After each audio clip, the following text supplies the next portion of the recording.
बिस्मिल्लाहिर्रहमानिर्रहीम। दोस्तों, एक दफ़ा फिर हाज़िर हूँ एक नई वीडियो के साथ। आज हम एक नई चीज़ पढ़ेंगे कि हम अपने कंट्रोल्स को, अपने टेक्स्ट बॉक्सेस को अपने फॉर्म के साइज़ के साथ कैसे ऑटोमेटिकली रीसाइज कर सकते हैं। तो चलें शुरू करते हैं।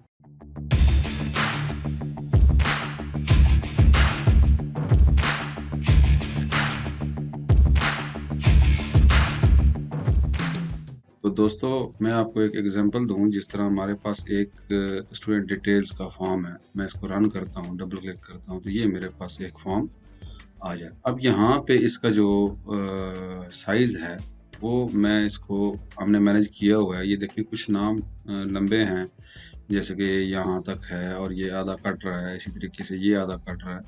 इसी तरह कोई और लंबा नाम हो सकता है तो वो कट सकता है, तो इसको हम यहाँ पे रीसाइज नहीं कर सकते।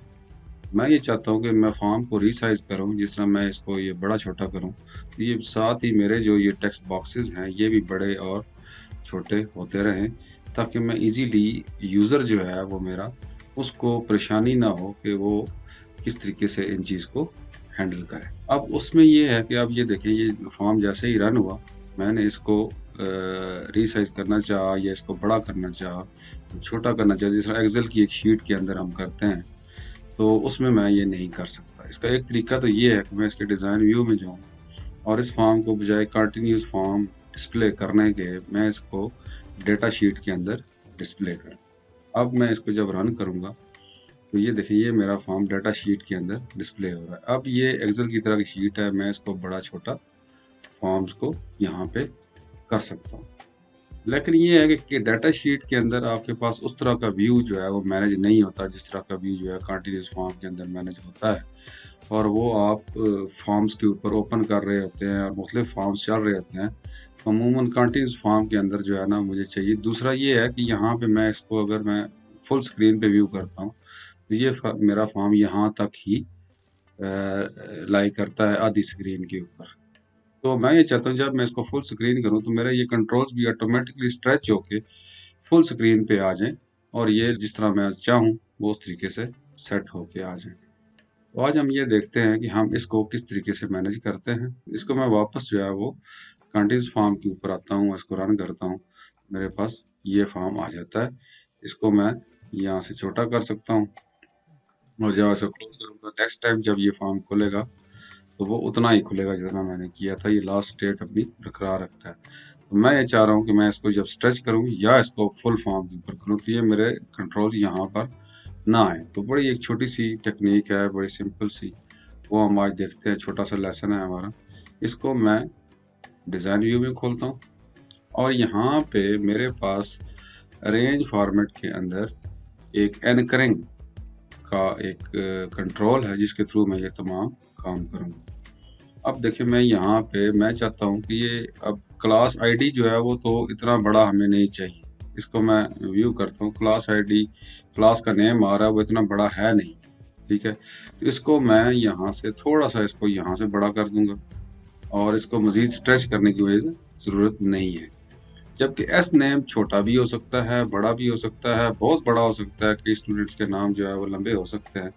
तो मैं इस पे एंकरिंग प्रॉपर्टी लगा देता हूँ। एंकरिंग किस तरह लगाएंगे, आप अरेंज में जाएंगे, एंकर्स में जाएंगे और यहाँ पे आपको ये देखें, यहाँ पे टॉप लेफ्ट जो है वो सिलेक्ट हुई हुई है कि ये जो मेरा कंट्रोल है, ये जब भी मेरा फॉर्म रीसाइज हो या फुल स्क्रीन पे आए तो ये टॉप लेफ्ट पे रहे, यानी जितनी इसकी विड्थ है उतनी ही रहे और ये टॉप के ऊपर हो और लेफ्ट के ऊपर। इसको मैं कर दूंगा स्ट्रेच अक्रॉस टॉप, कि जब मैं ये फॉर्म खोलूं, रीसाइज करूं, तो ये जो मेरा कंट्रोल है ये टॉप पे तो रहे लेकिन ये स्ट्रेच हो जाए, जितनी मेरी फॉर्म की विड्थ है वो इसको मिल जाए। तो मैं सिर्फ एक कंट्रोल को यहाँ से स्ट्रेच अक्रॉस टॉप करूंगा। अब मैं ये फॉर्म खोलता हूँ, व्यू करता हूँ, तो मेरे पास फॉर्म उसी हिसाब से खुला। लेकिन जब मैं यहाँ पे इसको पकड़ूंगा और इसको मैं स्ट्रेच करूंगा, ये देखें बाकी कंट्रोल्स मेरे सेम हैं, उसी जगह पे हैं। जो भी स्पेस वो कर रहा है वो स्टूडेंट नेम को स्ट्रेच कर रहा है। अब मैं इसको फुल स्क्रीन व्यू पे करता हूँ, ये देखें इसने तमाम कंट्रोल्स अपने उस लेवल पे ही लगाए, लेकिन जो मेरा स्टूडेंट नेम का था वो तमाम स्पेस को उसने स्ट्रेच कर दिया, क्योंकि सिर्फ हमने इसको सेट किया था। तो मैं जब इसके डिज़ाइन व्यू में जाता हूँ तो मैं ये चाहता हूँ कि ये दोनों या तीनों जो है उसके ऊपर ये जितनी भी स्पेस मैं करूँ वो डिवाइड हो जाए, तो उसको मैं कर सकता हूँ। यहाँ पे मैं इसको एस नेम को भी लगाया, इसी तरह एफ नेम को मैं अरेंज में जाता हूँ और यहाँ से एनकरिंग स्ट्रेच अक्रॉस टॉप कर देता हूँ। इसी तरह जेंडर को भी एनकरिंग इसकी स्ट्रेच अक्रॉस टॉप कर देता हूँ। अब मैं जब इस फॉर्म को चलाऊंगा तो शुरू में तो ये इसी तरह आएगा, लेकिन जैसे ही मैं इसको स्ट्रेच करूंगा, यहाँ से मैं इसको स्ट्रेच करता हूँ, देखें ये इन 3 कॉलम्स के अंदर मेरी स्पेस को इक्वली डिवाइड कर रहा है। जब मैं वापस जाता हूँ तो मुझे नीचे ये स्क्रॉल बार दे देता है, इसके थ्रू मैं मूव कर सकता हूँ। लेकिन जब मैं यहाँ से मूव करूँगा तो ये जब मेरा फॉर्म बड़ा होगा तो ये तमाम तीनों कंट्रोल्स को ये वो स्ट्रेच क्रॉस टॉप कर रहा है। और जब मैं इसको फुल स्क्रीन व्यू में खोलूंगा, देखें उसने तमाम कंट्रोल्स को उसके अगेंस्ट जो है वो अपनी मर्जी से उस जो स्पेस मेरी एक्स्ट्रा यूज हुई है उसको इन तीनों में डिवाइड कर दिया।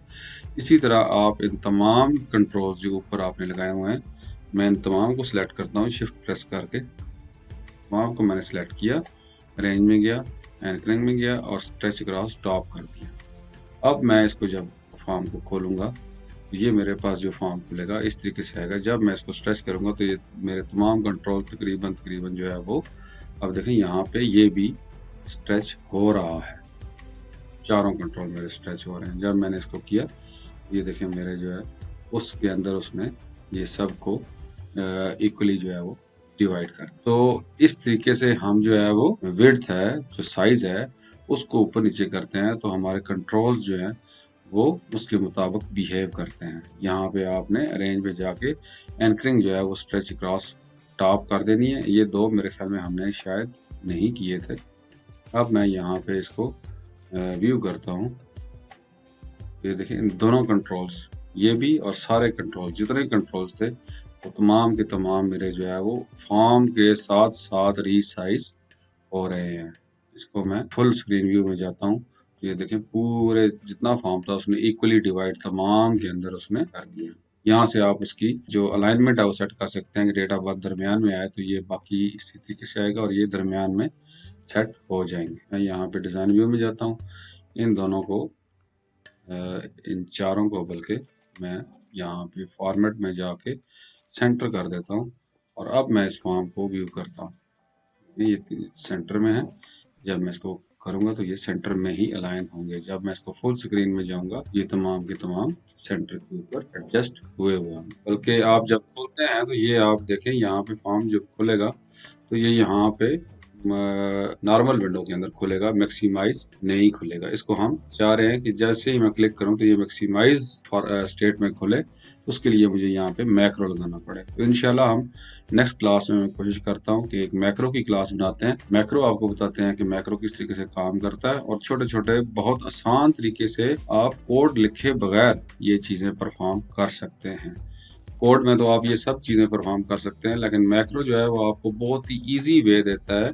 वो भी एक तरह का कोड ही होता है और वो बड़ा इजी वे होता है कि आप विजुअली एक चीज को मैनेज करते हैं, ऑप्शन सेट करते हैं और उसका कोड बिहाइंड वो खुद लिखता है और वो उसको परफॉर्म कर देता है। तो ये इंशाल्लाह हम नेक्स्ट क्लास में करेंगे कि हम फॉर्म यहाँ से क्लिक करें और वो खुले ही मैक्सिमाइज स्टेट के अंदर, जब ओपन हो तो मैक्सिमाइज स्टेट के अंदर आए। वो हम मैक्रो के थ्रू करेंगे कि मैक्रो किस तरीके से काम करता है। उम्मीद है ये क्लास आपको समझ आ गई होगी कि हम अपने कंट्रोल्स को सेट किस तरीके से करते हैं और उनको किस तरीके से मैनेज करते हैं। जब हमारा फॉर्म रीसाइज हो या फुल स्क्रीन मोड में खुले तो वो हमारे कंट्रोल जो है वो आगे पीछे ना हो, बल्कि वो यूजर को इस तरह मालूम हो कि ये फुल स्क्रीन मोड के ऊपर अच्छी तरीके से खुल रहा है। चैनल को सब्सक्राइब करें, बेल आइकन प्रेस करें और वीडियोस को शेयर करें अगर अच्छी लग रही हैं। बहुत शुक्रिया, अल्लाह हाफिज।